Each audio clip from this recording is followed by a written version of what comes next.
Maayong adlaw! Tanghali na nga kami nagising yan kasi anong oras na din naman kami nakatulog kasi hinantay ko pa si Jerome na makauwi kahapon since 3 to 11 p.m. yung pasok niya. Inaantok pa nga siya niya pero sabi ko sa kanya antayin niya akong magluto at para makakain na din kami. So habang nag-aantay siyang makatapos akong magluto, no, binigyan ko muna siya ng tinapay para makakain man lang muna at tubig kasi ayaw niya magkape. Naiinitan nga ako so sinarado ko muna yung bintana namin kasi grabe talaga yung init ng araw. Bago mag-start magluto, naglinis muna ako, nagpunas-punas, naghugas na mga kailangang hugasin. Kasi para pag nagluto ako, kaunti na lang yung mga liligpitin. After namin kumain kagabi, nanood na lang kami nung The Avatar, yung The Last Airbender, yung bagong labas. Napakaganda talagang kikilabutan ka be. Ang lunch pala for today is, nakita ko lang din to so ginaya ko siya. So, ginisa niya yung karne, tas may ampalaya, ano ba? Ampalaya ba te? Pechay. Pero since wala kaming pechay, bok choy na lang. So, yun ang ginamit ko. At gusto nga ni Jerome ng may sabaw yung pagkain namin. So, sabi ko sa kanya, akong bahala sa'yo. I got you, bro. I got you.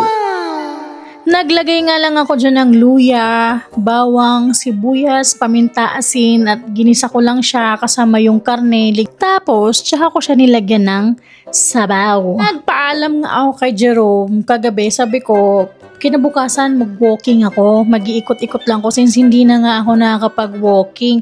Sabi niya sa akin, magigising ka ba ng maaga? Hindi po ako nagising ng maaga. So, yung walking, nagluto na lang ng lunch. At may pasok nga din naman ako kinabukasan since tapos na ngayong weekend, Monday na. So, back to work na tayo. Tapos na. So, gusto kong magpahinga na lang muna since kinabukasan maaga yung pasok ko. Hinugasan ko nga yung gulay kasi last time pagtingin ko meron siyang everything. So, sabi ko, I need to wash it off. So, you're not allowed. You're not welcome here. So, go away. At habang inaantay kong pakuluin yung baboy, so, nanood muna ulit kami ng Avatar.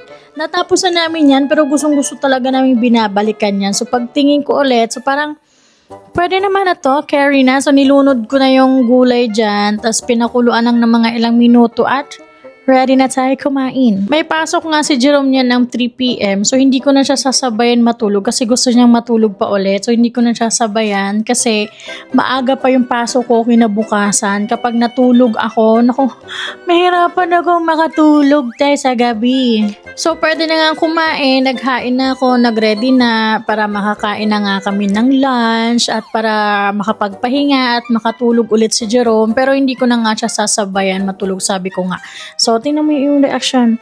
Sarap na sarap te. Panalo, approve kay sir. So, thank you so much sa panonood. Hanggang dito na lang ulit. Thank you so much. Bye!